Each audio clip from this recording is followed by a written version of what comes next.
একটা কথা বলছেন, বান্দা তোমার হায়াত শেষ হলে পৃথিবীতে থাকার আর সুযোগ নাই, দুনিয়া থেকে কবরে চলে আসলে পৃথিবী থেকে ফিরে যাওয়ার আর কোনো সুযোগ নাই।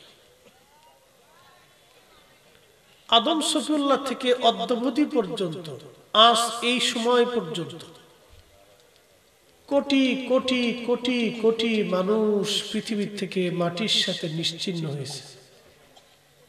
বহু রাজা বাদশাহ ধনী, অনেক বড় বড় মেধাবী। পৃথিবীতে একটা ডাক্তার ছিল, তার নাম ছিল ইবনে সিনা। তার চিকিৎসা পদ্ধতি ছিল কোন নারীকে তিনি দেখতেন না। আগের খুব বুজুর্গ ছিল, খুব আল্লাহওয়ালা ছিল, চিকিৎসা বিজ্ঞানের জনক যাকে বলা হয়। তো কোন নারী চিকিৎসক ওনার কাছে আসলে পর্দার আড়াল রেখে ওনার হাতে সুতা ধরাই দিতেন।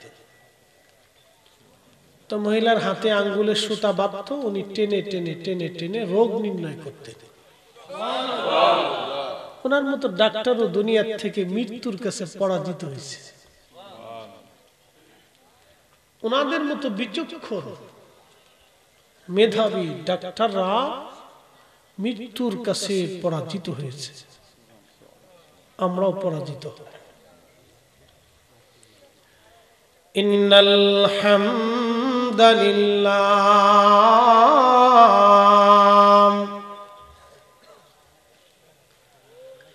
الصلاة والسلام على رسول الله وعلى آله وأصحابه وأهل بيته وأولياء ملته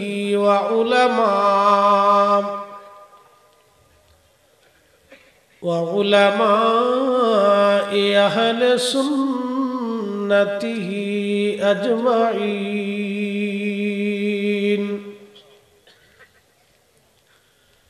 أما بعد فقد قال الله تعالى في كلامه المجيد: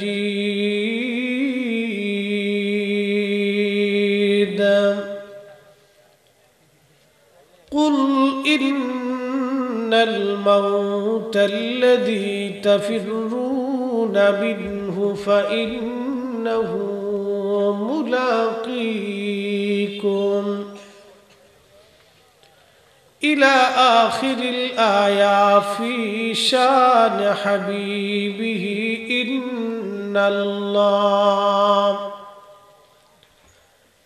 إن الله وملائكته يصلون على النبي يا أيها الذين آمنوا صلوا عليه وسلموا تسليما. اللهم صل على ما شاء الله، الله أكبر. وعلى آل سيدنا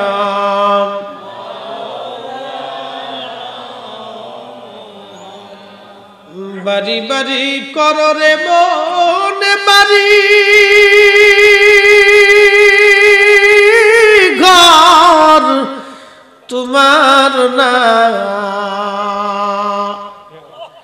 যেই বাড়িতে শুইবারে মন কবর তাহার ঠিকানা। আল্লাহুম্মা মাশাআল্লাহ, আল্লাহু আকবার। মুহাম্মাদ আলা আলি সাইয়্যিদিনা।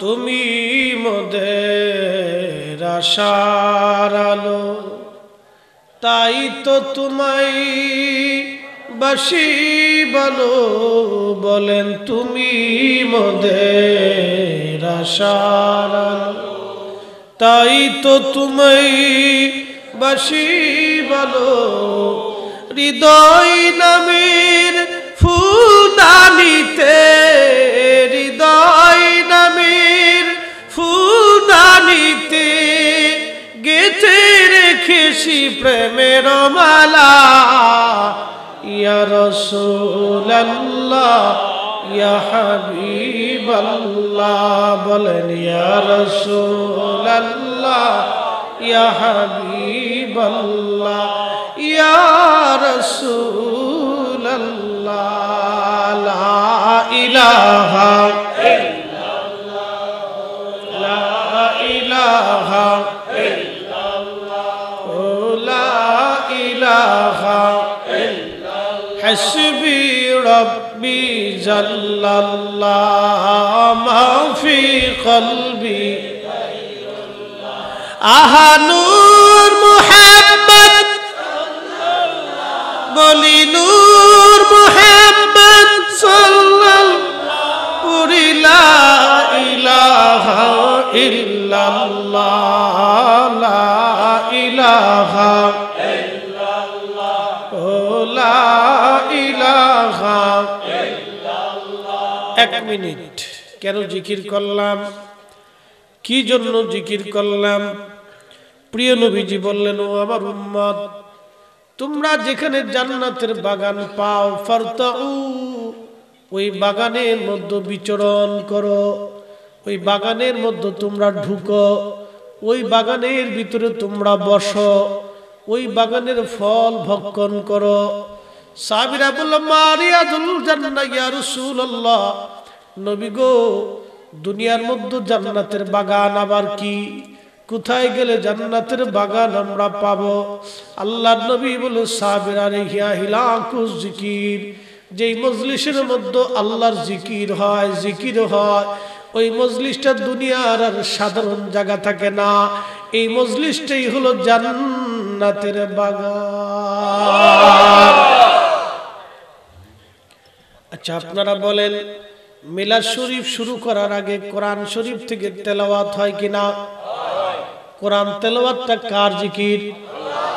হ্যাঁ, যারা বলেন কোরআন তেলাওয়াতটা কার জিকির? তাহলে মিলাদ শরীফ শুরু করার আগে কোরআন তেলাওয়াত হলো, এই তেলাওয়াতটা আল্লাহর জিকির যদি হয়, তাহলে আপনারা বলেন ওই জায়গা কি দুনিয়ার সাধারণ জায়গা না জান্নাতের বাগান? এরপরে আল্লাহর নবীজির শানে দুরূদ শরীফ পড়া হয়। আপনারা বলেন দুরূদ শরীফ শুরু করার সময় আমরা বলি আল্লাহুম্মা সাল্লি আলা সাইয়্যিদিনা মাওলানা মুহাম্মদ, আল্লাহুম্মা দিয়ে আমরা শুরু করলাম। প্রশ্ন করি, জবাব দিবেন আল্লাহুম্মা কার জিকির? তাহলে দুরূদ শরীফের মধ্যে জিকির হলো কার?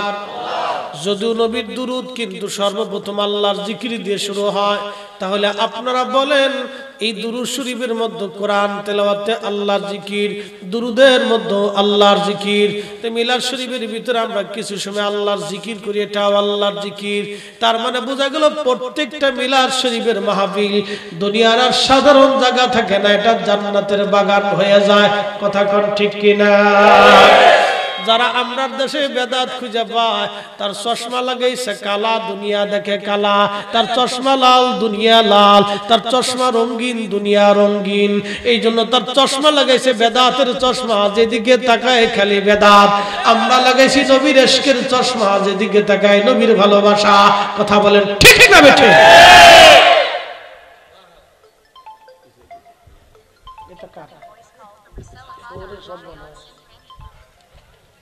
আবার ইংরেজি তো কথা কয়, বেডি সব জায়গায় ইংরেজরা বেডি সেট করে দিচ্ছে। তোরা বেডি দেখবি না, বেডির কথা শুনবি। বেডি সব জায়গায়, বেডি খবর পরে হেতাও বেডি।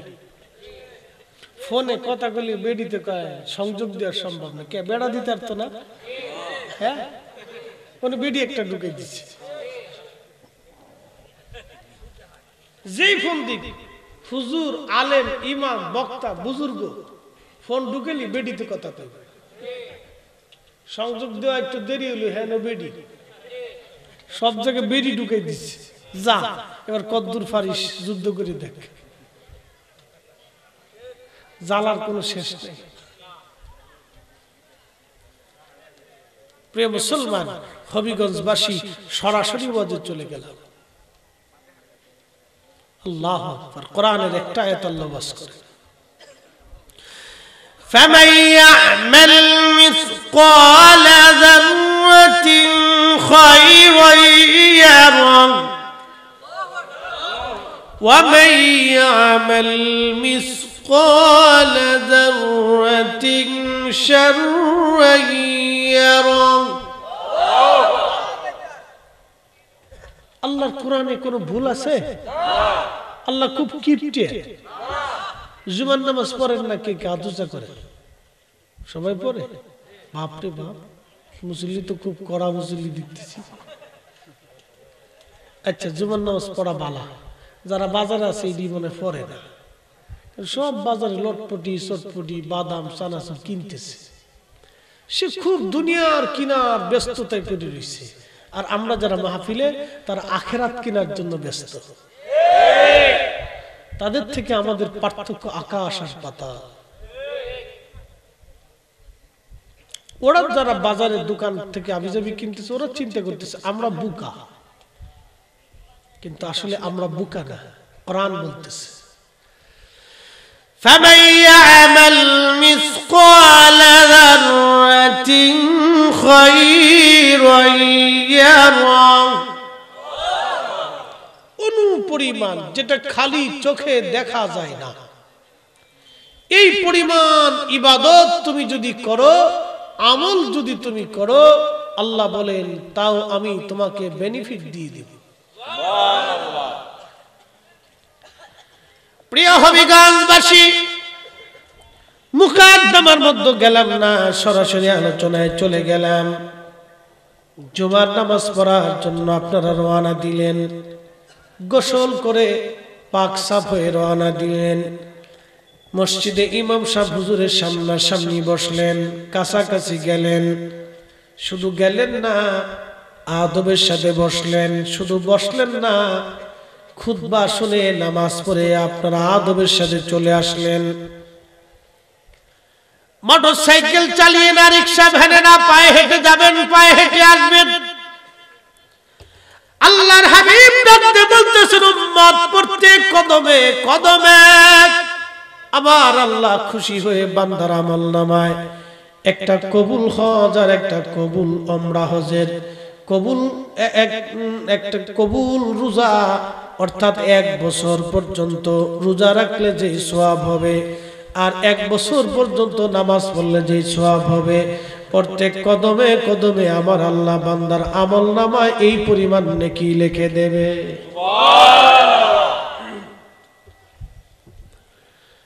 বহুলার মুসলমান, মাইকের আওয়াজ যত দূরে যা, এ মা বোনেরা,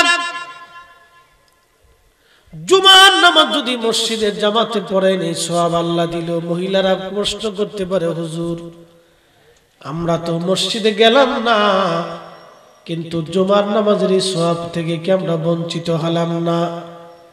আম্মা জান আয়েশাকে নবীজি বলতেছে, আয়েশা রে, আমার উম্মতের পুরুষরা মসজিদে যায় নামাজ পড়লে যেই নেকি, আমার উম্মতের নারীরা ঘরের মধ্যে নামাজ পড়লে সেই পরিমাণে নেকি আমার উম্মতের নারীদের আমল নামায় আল্লাহ লিখে দেবে।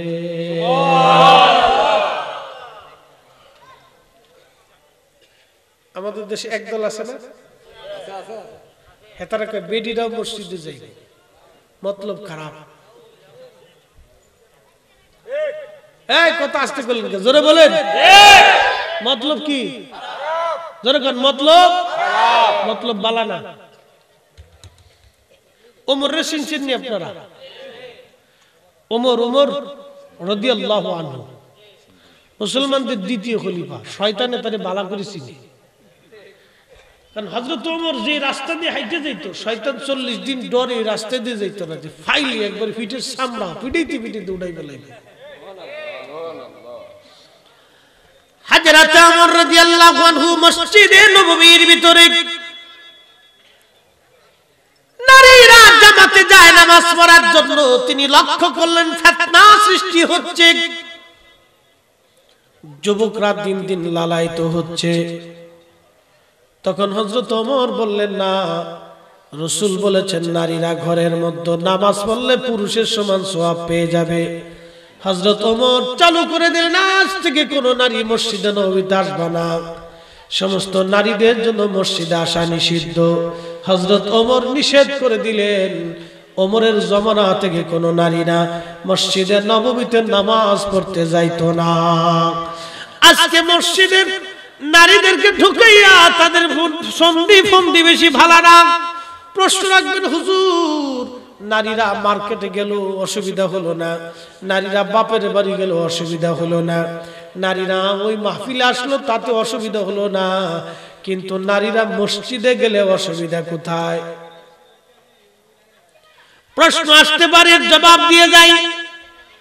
মাহফিল কি 5 ওয়াক্ত না মাস বছরে একবার? জোরে বলেন। মাহফিল বছরে একবার না 5 ওয়াক্ত একবার? বাপের বাড়ি বছরে কি প্রত্যেকদিন 5 বার যায় না বছরে 2-3 বার? 2-3 বার। আচ্ছা, মার্কেটে কি প্রত্যেক 5 ওয়াক্ত যায় না মাসে বা বছরে 1-2 বার? মাসে মাসে 1-2 বার। স্বামী বিদেশ থাকলে অনেকের জরুরি ভিত্তিতে যাওয়া লাগতে পারে, খুব মনোযোগ দেন। কিন্তু নারী যখন মসজিদে 5 ওয়াক্ত নামাজে যাবে, তখন স্বাস্থ্য ভাইয়ের মনে মনে চিন্তা হবে যে আমার ও তো জোহরের সময় আসবে না, ও রাস্তার কোনাত খাড়াইতে এতিমের মতো। হ্যাঁ, কি কথা কন না, এতিমের মতো আমরা খাড়াই থাকতে। আমরা দেশের পোলাপানের তো বাও বালা না, অধিকাংশ বদ চরিত্র, বেহায়া, লজ্জা কিচ্ছু নাই। কুত্তার লজ্জা আছে তো মাগর লজ্জা নাই, ভিখারির মতো দাঁড়াই থাকে। এতিম জুতা দিয়ে বাইরে এগুলো সোজা করার দরকার। শোনেন, আপনাদেরকে বলতেছি, মেয়ে বিয়ে দিবেন চরিত্রবান ছেলে দেখে, পয়সা দেখে না। ঠিক আসতে বলেন, জোরে বলেন। পৃথিবী বিখ্যাত একজন আলেম, তার নাম আব্দুল্লাহ ইবনে মুবারক। ফিকহের মাসালাতে এমন কোন কিতাব নাই যে কিতাব ওনার নাম লেখা না আছে।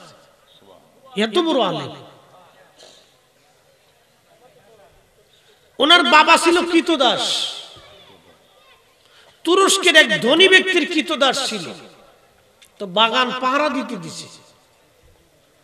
মোবারক রে বলতেছে, মোবারক রে, আমার খেজুরের বাগান আছে, আনারের বাগান আছে, কমলার বাগান আছে, আঙ্গুরের বাগান আছে, মালটার বাগান আছে, আপেলের বাগান আছে, বিরাট বড় বড় বাগান, তুই পাহারা দিবি, দেখে শুনে রাখবি। তো মোবারক বলছে, জি মনিব, আপনি যান, আমি দেখে শুনে রাখবো। তো যেমন গোলাম তেমন মনিব। গোলামটাও খুব 5 ওয়াক্ত নামাজি, আমানতদার যুবক। 6 বছর পরে মনিব বাগান দেখতে আসছে। আমরা দেশের দোকানদারে যদি আপনি ওই কি করে বলে কর্মচারী রেখে দিয়ে দেয়, খালি কয়ে আসবেন যদি একটু ভালো মতো চালাইস, ওখান তো চলে যান, আমি চালাচ্ছি। 6 মাস পরে যায় দেখবেন দোকান শুদ্ধ চালাচ্ছে। কি কথা বললেন? এগুলো আপনার দেশের চরিত্র। মসজিদের জুতা চুরি হয়ে যায় আর তোর দোকান।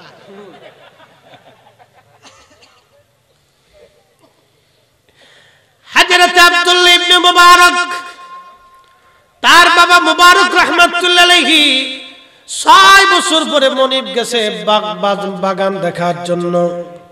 মনিব ডাক দেখে, মুবারক রে, আমার জন্য তুই আনার নিয়ে আস, টক। মুবারক আনার আনছে, আনার টক হলো না, আনার লাগলো মিষ্টি। মালিক ডাক দিয়ে বলতেছে, মুবারক, আনার আনতে বললাম টক, তুই আনলি মিষ্টি, কারণ কি? মুবারক বলতেছে, মনিব, কি করে বুঝবো কোনটা টক কোনটা মিষ্টি? বলে, বেটা, 6টা বছর ধরে বাগান পাহারা দাও, কোনটা টক কোনটা মিষ্টি তুই জানবি নাকি আমি জানবো? মুবারক ডাক দিয়ে বলতেছে, হুজুর, 6 বছর আপনি বাগান পাহারা দিতে বলেছেন, ফল খাইতে বলেন নাই। আমি একটা ফলও কোনোদিন খেয়ে দেখি নাই, কোনটা টক আর কোনটা মিষ্টি।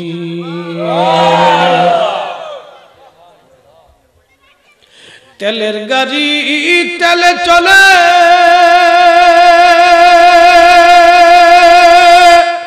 হাওয়ার গাড়ি হাওয়ায় উড়ে, বিনা তেলে চালায় গাড়ি নবী সুলাইমান। আমরা সেই মুসলমান, আমরা সেই মুসলমান।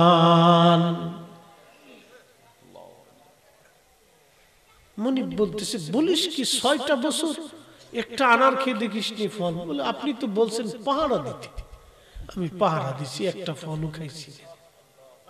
একসাথে বলবেন না আল্লাহু আকবার। কিয়ামতের 72টা আলামত আছে। একটা আলামত হলো আমানতের খিয়ানত, ওয়াদাউল আমানা। আমানতের খিয়ানত বাড়বে, এত পরিমাণে বাড়বে যে মসজিদের কমিটি মসজিদের টিয়া চুরি করে খাবে।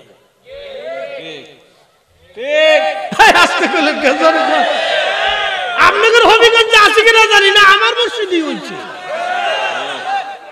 বাকিটা কইলাম আমারটাই হয়েছে। তো একটা 9 কাঠার উপরে মসজিদ, প্রত্যেক জুমাতে 30-40 হাজার টাকা ওঠে, শুধু এমনি ব্যাগের টাকা, বাকিটা পরে। যারা লাখ লাখ দেয় সেইটা আলাদা, এমনি ব্যাগের টাকা।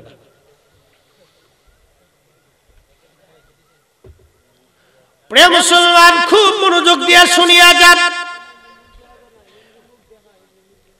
এত পরিমাণে আমানতের খেয়ানত, মসজিদের টাকা চুরি হয়ে যাবে। যেই দেশে মসজিদ কমিটি মসজিদের টাকা চুরি করে খায়, ও দেশে রাস্তার ইট চুরি হবে, তাতে কোনো বাধা আসার কথা না। কি কথা কয়? এই অবস্থা চলতেছে রে বাপ, খুব মনোযোগ দিয়েন।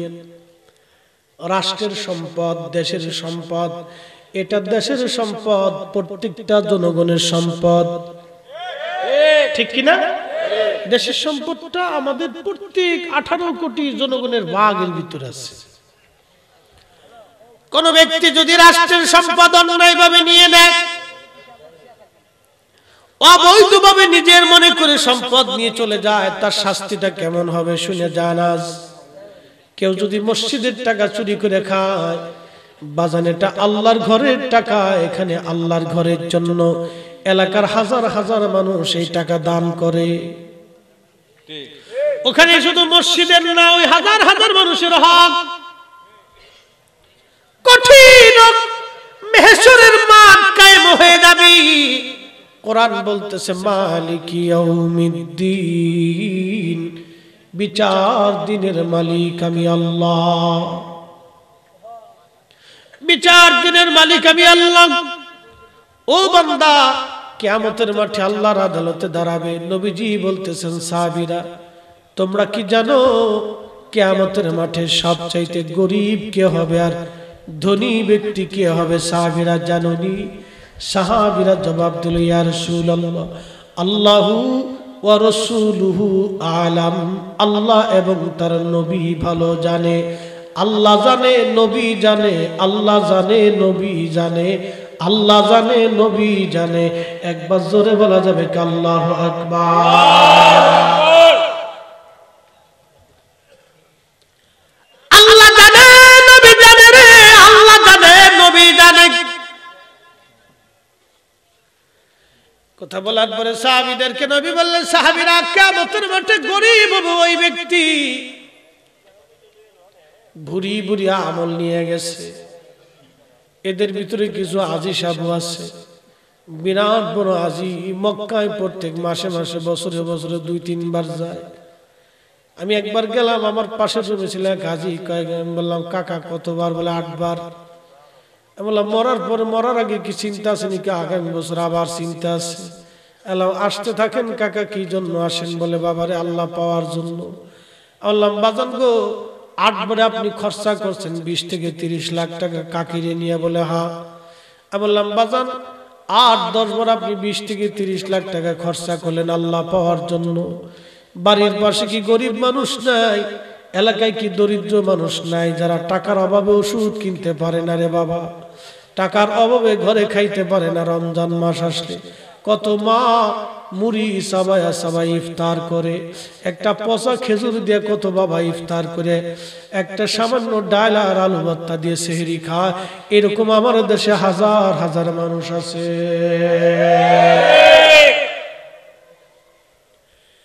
আমি বললাম কাকারে, আল্লাহ পাওয়ার জন্য তুমি মক্কায় আসছো, মদিনায় আসছো নবী পাওয়ার জন্য, আর আমার নবীর উম্মত আছে মুড়ি চাবাইয়া আখের শরবত দি আমার কত গরিব মা ইফতার করে রে বাবা। সদর হসপিটালে যায় দেখো কত গরিব টাকার অভাবে অপারেশন করতে পারে না। সদর হসপিটালে যায় দেখো কত মা সন্তানরে ওষুধ কিনে দিতে পারে না। গুনে গুনে হিসাব করে করে টাকার পরিমাণে ওষুধ কিনে খাওয়ায়। দুঃখে দুঃখে দিনের পর দিন মানুষগুলি কষ্ট করে। বললাম বাবারে, একবার আসছিলেন ভালা, 2 বার আসছেন তাও ভালা, 3 বার আসছেন ভালা, বাকি টাকা দিয়ে যদি গরিব মানুষের ঘরে খাবার পৌঁছাইতেন, টাকার দিয়ে ওষুধ কিনে দিতেন রে বাবা, আজকে আপনার আল্লাহ পাওয়ার জন্য মক্কা মদিনায় আসা লাগতো না। আমার আল্লাহ আপনার ঘরে যায় আপনার সাথে দেখা দিত। কি কথা বলেন, ঠিক কি না? এ তালে নাই, পয়সা তো 2 নম্বর। আচ্ছা, আপনাদেরকে একটা প্রশ্ন করি, জবাব দিবেন, কষ্ট নিয়েন না। কেউ যদি শুয়োরের গোশত খেয়ে মাকাম ইব্রাহিমের নামাজ পড়ে হবে কি? আহা, বুঝে গেছেন আপনারা? কেউ যদি শুয়োরের গোশত খেয়ে মাকাম ইব্রাহিমের নামাজ পড়ে কাজ হবে না বাবা। ঠিক মানুষের রক্ত চুষে নিয়ে টাকা, ঘুষের টাকা, সুদের টাকা, হারামের টাকা দিয়ে উটের গোশত খাইয়া মাকাম ইব্রাহিমে নামাজ পড়ে তাওয়াফ করলেও কাজ হবে না। কথা বলতে কি বাপ, কথা খারাপ? একই রকম হলো, একই রকম হলো। এই কথাটা যে বুঝছে সে সারা জীবনের জন্য তওবা করবে, সারা জিন্দেগীর জন্য সে তওবা করবে। আল্লাহ আমার খাবারটা যেন হালালের ভিতরে থাকে।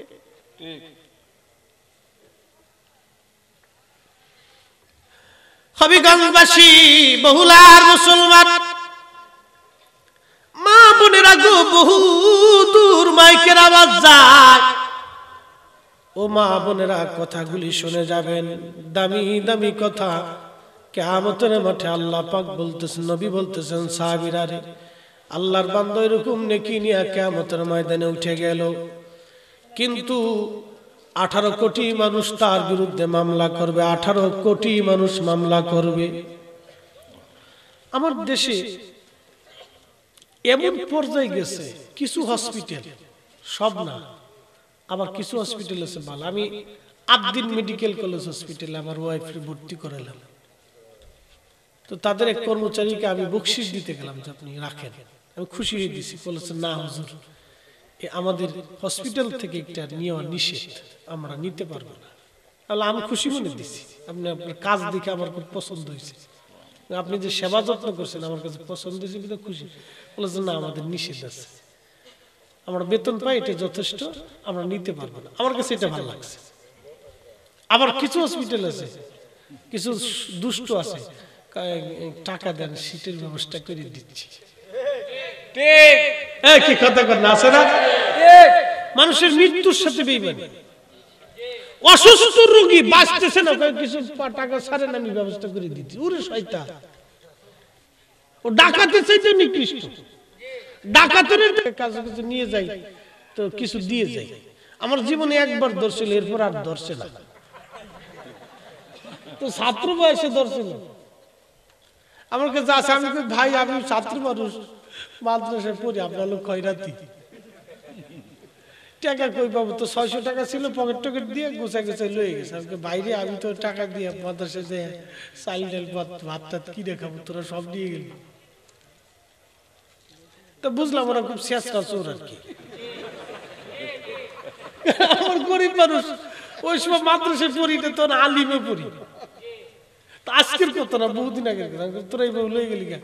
রাত্রিবেলা যাইতেছি মাদ্রাসা, রাত 2টার সময় ওই গাছ ফেলাই দিয়ে টেম্পো রাখ, তখন টেম্পো ছিল, টেম্পো আটকাইছে। পরে আমার সাথে রুহুল, আমি আর রুহুল আমি সিদ্দিকী সাহেব ছিল। ওই সিদ্দিকী সাহেব যে আগামী 25 তারিখে আসতেছে আপনাদের মাহফিলে, 2 নং পুল বাইপাস রোড, সিদ্দিকী সাহেব আর আমি আর দুইজনই ধরছে। ওনার ডাউ লেগে গেছে, আমার ডাউ লেগে গেছে,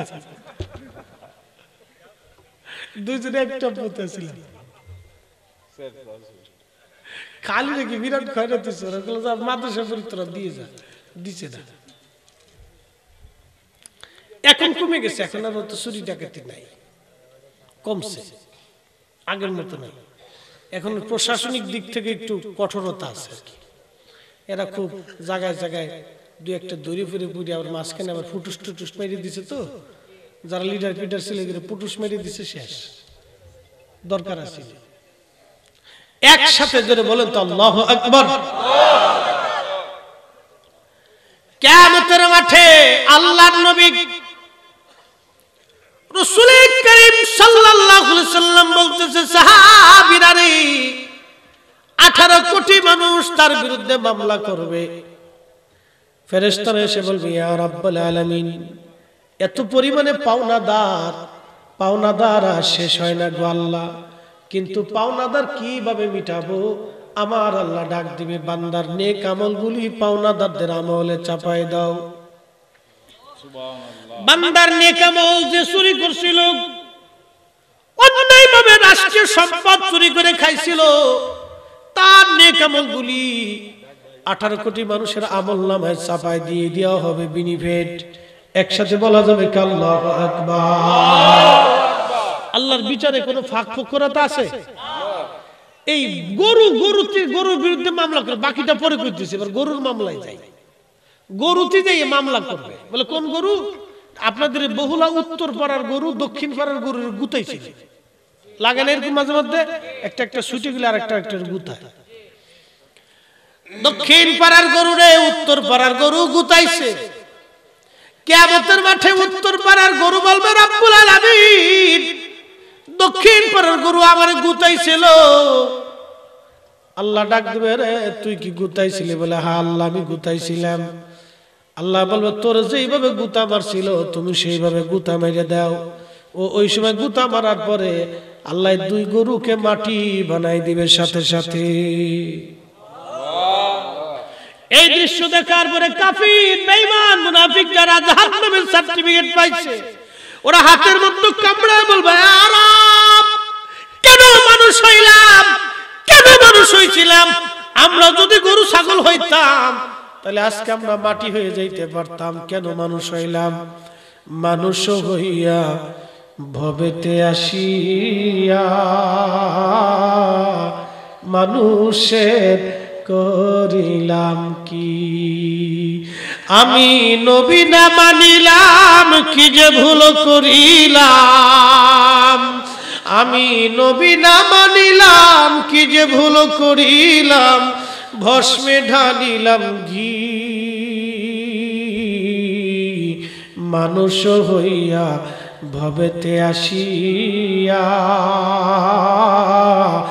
মানুষের করিলাম কি?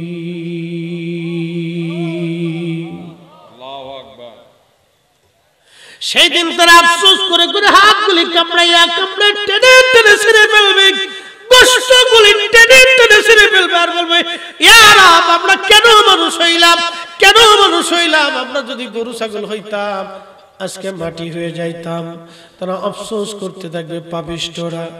আহা, সেই দিন বোবা যারা, অন্ধ যারা, আপনার পাগল যারা, শিশুকালে যারা মারা গিয়েছিল, আবার কিছু জন্মগত পাগল ছিল, আবার এমন ব্যক্তি যাদের কাছে কালেমার দাওয়াত পৌঁছায় নাই, তারা একবারে সমুদ্রের উপকূলীয় অথবা আপনার এমন আমাজন জঙ্গলের এমন জায়গা আছে যাদের কাছে আজও পর্যন্ত কেউ কালেমার দাওয়াত নিয়ে যায় নাই। ওই অবস্থায় তারা মারা গেছে। কিয়ামতের ময়দানে এই শ্রেণীর ব্যক্তি যাদের কাছে কোনোদিন কালেমার দাওয়াত পৌঁছায় নাই, আবার এমন ব্যক্তি যারা ছোট্টকালে কাফেরের ঘরে মারা গিয়েছিল, অথবা মুসলমানদের ঘরে বালেগ হওয়ার আগেই মারা গিয়েছিল, অথবা এমন ব্যক্তি জন্মগতভাবে পাগল, কিয়ামতের মাঠে এরা সবাই আল্লাহর সামনে দাঁড়াবে। আল্লাহ বলবো, বান্দারা তোমরা কেন দুনিয়াতে আমার আইন মানো নাই? তখন ছোট্ট শিশুকালে যে মারা গেল সে বলবে, রব আমি তো কিছু বুঝার আগে তুমি দুনিয়ার থেকে আমাকে নিয়ে আসছো, এই জন্য আমি তোমার কোন আইন মানতে পারি নাই। আল্লাহ আমি যদি বুঝতাম তাহলে আইন তোমারটা মানতাম। পাগল বলবে, রব্বুল আলামিন তুমি আমার পাগল বানাইছিলা, জন্মগতভাবে পাগল ছিলাম, যদি পাগল না হইতাম তোমার আইন আমি মানতাম। তারপরে ওই যে যেই জনপদে কালেমার দাওয়াত যায় নাই, উপজাতি অথবা জঙ্গলবাসী, তারা বলবে, রব্বুল আলামিন আমরার কাছে তো কোনো কালেমার দাওয়াত আসে নাই, যদি আমরার কাছে কালেমার দাওয়াত আসতো তাহলে আমরাও মানতাম। ঠিক ওই সময় আল্লাহ ডাক দিবে, বান্দারা তোরা কি আমারে মানিস? বলে আল্লাহ মানি। তাহলে যদি মানিস তাড়াতাড়ি জাহান্নামে চলে যা, এক্ষুনি জাহান্নামে চলে যাবি, তোদেরকে জাহান্নাম দিয়ে দিলাম। ওই সময় যারা দৌড় দিবে আর কিছু দাঁড়ায় থাকবে, একদল দৌড় মারছে জাহান্নামের দিকে, আর এক দল দাঁড়ায় রইছে জাহান্নামের দিকে দৌড়ায় যাচ্ছে। যারা দাঁড়ায় রইছে ওদেরকে আল্লাহ বলেন, কিরে তোরা দাঁড়াইছস কেন, তোরা গেলি না কেন? ওরা বলবে, আল্লাহ আল্লাহ জাহান্নাম তো বড় ভয়াবহ জায়গা, কি করে যাব? আল্লাহ এটা তো বড় ভয়াবহ জায়গা, কি করে আমরা যাব? তখন আল্লাহ বলবো, বান্দারা আমারে দেখা, জাহান্নাম দেখা আমি হুকুম দেওয়ার পরেও তোরা গেলি না, তার মানে আখিরাতের হুকুম তোরা মানলি না। দুনিয়াতে তোরা পাগল না হলেও ভালো হলেও আমার হুকুম মানতি না, দাওয়াত পৌঁছলেও আমার হুকুম মানতি না, বালেগ হইলেও তোমরা আমার হুকুম মানতা না, তোরা জাহান্নামে চলে যা। এই যারা জাহান্নামে যাচ্ছে দাঁড়াও, আরো জোরে। ন্যায় বিচার কার? ন্যায় বিচার কার? আল্লাহর ন্যায় বিচার। এই জন্য আল্লাহ বলছেন, আল্লাহ রাসূল বলছেন, কিয়ামতের মাঠে আল্লাহর আরশে আল্লাহর ছায়া ছাড়া আর কোনো ছায়া থাকবে না। সেই দিন আল্লাহ ওই ব্যক্তিকে ছায়ার নিচে জায়গা করে দিবে যে দুনিয়া থেকে ন্যায় বিচার করে গেছে। আমার দেশে অনেকেই বিচার করে ভাই মুতেই পানি নেয় না। কি কথা কর না, শালিশ দরবার করে মুতে বেটা পানি নেয় না, তো যে বেটা মুতে পানি নেয় না তার তো আল্লাহর ভয় নেই। কথা ঠিক কিনা? আল্লাহর ভয় নেই, তো সে কি বিচার করে বলবো তো? এই জন্য অনেক বিচার ডান বাম হয়, অনেকে কান্দে, অনেকে হাসে, এই অবস্থা। আল্লাহ রাসূল বলছেন, দুনিয়ার ভিতরে যারা নেই বিচার করবে, কিয়ামতের মাঠে আল্লাহর আরশে মুআল্লার নিচে আল্লাহ তার জায়গা করে দিবে। জোরে বলা যাবে কি আল্লাহু আকবার? আল্লাহু আকবার। সিরিয়ার একটা জনপদের নাম আলেপ্পো। এই শহরটা যুদ্ধে নষ্ট হয়ে গেছে, খুব প্রাচীন একটা শহর আলেপ্পো শহর। তা আলেপ্পো থেকে একটা চিঠি গেছে খলিফা হারুন রশিদের রাজ দরবারে। চিঠির মধ্যে লেখা, খলিফাতুল মুসলিমিন আগামী গত 1 মাস পর্যন্ত কোনো আমাদের বিচারক অসুস্থ হয়ে ঘরে পড়ে আছে, বিচার কার্য হচ্ছে না, বিধায় শহরে চুরি বাড়ছে, ডাকাতি বাড়ছে, খুন খারাপি বাড়ছে। মুহতারাম খলিফাতুল মুসলিমিন তাড়াতাড়ি করে আমাদের আলেপ্পো শহরে একজন বিচারক নিয়োগ দেন। তো খলিফা চিঠিখানা পাওয়ার সাথে সাথে আরেকটা চিঠি লেখছে যে আগামী 7 দিনের ভিতরে আলেপ্পোতে নতুন বিচারক উপস্থিত হবে। নতুন বিচারক উপস্থিত হলো, ফজরের নামাজের পরে বিচার কার্য শুরু হয়েছে। আগের বিচার ফজরের নামাজের পরেই শুরু। তো ফজরের নামাজ বিচারকরা পড়তেন, প্রত্যেক মসজিদে বিচারকরা নামাজ পড়াইতেন। তো বিচারক নামাজ পড়াইয়ে ফজরের নামাজের পরে আসছে, মুসল্লিরা সবাই আসছে, লোকের এক বৃদ্ধা মহিলাকে ধরে নিয়ে আসছে, এক বৃদ্ধা নারী লোকেরা ধরে নিয়ে আসছে, বিচারক জিজ্ঞেস করলেন এই মুরব্বীকে ধরে আনছে কেন? বলে উনি রুটির দোকানে রুটি চুরি করতে যায় হাতে নাতে ধরা পড়ছে, এই জন্য ধরে নিয়ে আসছি। অ্যাটেনশন, বিচারটা খুব সিরিয়াস। রুটির দোকানে রুটি চুরি করছে, বিচারক জিজ্ঞেস করলেন বুড়িমা তুমি কি ঠিক রুটির দোকানে রুটি চুরি করতে যা ধরা পড়ছো? মহিলা ডাক দেখা, হ্যাঁ বিচারক, রুটির দোকানে রুটি চুরি করতে যা আমি ধরা পড়ছি। বলে বুড়িমা কি জন্য তুমি চুরি করতে গেলা?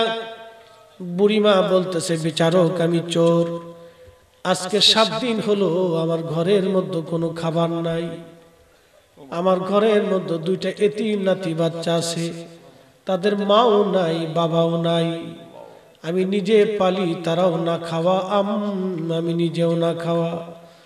7 দিন পরে বাচ্চাদের কান্না সহ্য করতে না পেরে আমি বৃদ্ধকালে রুটির দোকানে রুটি চুরি করতে গিয়েছিলাম। হ্যাঁ আমি চোর বিচারক, আমি চোর। বিচারক স্তব্ধ হয়ে গেলেন, বললেন আজকে আমি কোনো ফয়সালা দিব না, কালকে ফয়সালা দিব। কিন্তু কালকে যিনি শহরের নগর প্রধান ডিসি সাহেব আছেন তিনি থাকবেন, যিনি পুলিশ প্রধান তিনি থাকবেন, খাদ্য অধিদপ্তরের যিনি প্রধান আছেন এই আলেপ্পো শহরে তিনিও থাকবেন, আর আলেপ্পো শহরের ধনী ধনী ব্যক্তি যারা আছে কালকে যেন তারাও উপস্থিত থাকে, তাদের উপস্থিতিতে এই মহিলার বিচার আমি করব। আমার দিকে তাকাবেন, ঘটনাটা শুনে দোয়া করি যায়, বুঝে যাবেন জিনিস ইসলাম কি, আমাদের জীবন কেমন হওয়া উচিত বুঝে যাওয়াটা দরকার। ওয়াজ তো সারা বছর আমরা শুনি কিন্তু বাড়ি পর্যন্ত নেই। ওই বরিশালের জুয়ার ভাটা তো দাদা দাদি দুইজন ওয়াজ শুনতে, জুয়ার আসে আবার জুয়ার চলে যায়, তো সন্ধ্যার সময় এসে ওই সময় জুয়ার নাই, খাল পার হয়ে চলে এসেছে। রাত 12টার পরে জুয়ার আসছে, দাদা দাদি ওয়াজ শুনে, দাদা নাতি ওয়াজ শুনে রোয়ানা দিচ্ছে। তো হুজুর ওয়াজ করছে বাবারা গিরের উপরে কাপড় উঠলে ফরজ তরক হয়, কবিরা গুণে আল্লাহ খুব শাস্তি দিবে। তো নাতি তো খুব মনোযোগ দিয়ে ওয়াজ শুনছে, নতুন নতুন আইছে। দাদা প্রত্যেক বছরই ওয়াজ শুনে, আগেকার ওয়াজ তো ওই বছরে সারা এলাকায় একটা হইতো, সারা এলাকার মানুষ হারিকেন টারিকেন ধরে টরে আস্তে আস্তে যাইতো, হুজুরের ওয়াজ শুনেছে সারা রাত ভরে ওয়াজ হইতো, অন্তর এই সিস্টেম নাই। তো যাই হোক এই ওয়াজ শোনার জন্য গেছে দাদা নাতি দুইজনে, আর হুজুর তো ভালো ওয়াজ করছে, নাতি ভালো করে শুনছে। আর খালের কাছে এদে বিরাট বড় পানি, আর নাতি কয় দাদা কেমনে পারাবো নৌকাটা করে, কার নামতে থাক। তো নাতি দেখে যে দাদা খালি নামে আর লুঙ্গির কাপড় উপরে উড়ায়, দাদা নামে আর লুঙ্গির কাপড় উঠাইতে উঠাইতে নাতি দেখে লুঙ্গির কাপড় টাইনে মাথায় বেঁধে লেগেছে। আর নাতি কয় দাদা করো কি, হুজুরে না কইছে গিরের উপরে কাপড় উঠাইলে ফরজ তরক হয়, তুমি তো একবার মাথায় বেঁধে লেগেছ। কাই বেটা তোর বাপ জন্ম হওয়ার আগে তো আমি ওয়াজ শুনি, জীবনে কোনোদিন খালের ওই পারে ওয়াজ এই পারে নিচ্ছি না, আর তুই একদিনই ওয়াজ নিয়ে যাবি, তাড়াতাড়ি নাম। বুঝতে পারছি, এইটা হলো আপনার ওয়াজ। খিচুড়ির টুকলাটা ধরে বাজ যাওয়ার পরে আর ওয়াজ বলে তাই না, শেষ ওয়াজ। এই ওয়াজ যতই শুনবেন কাজ হবে না ভাই, ওয়াজ শুনে বাড়ি পর্যন্ত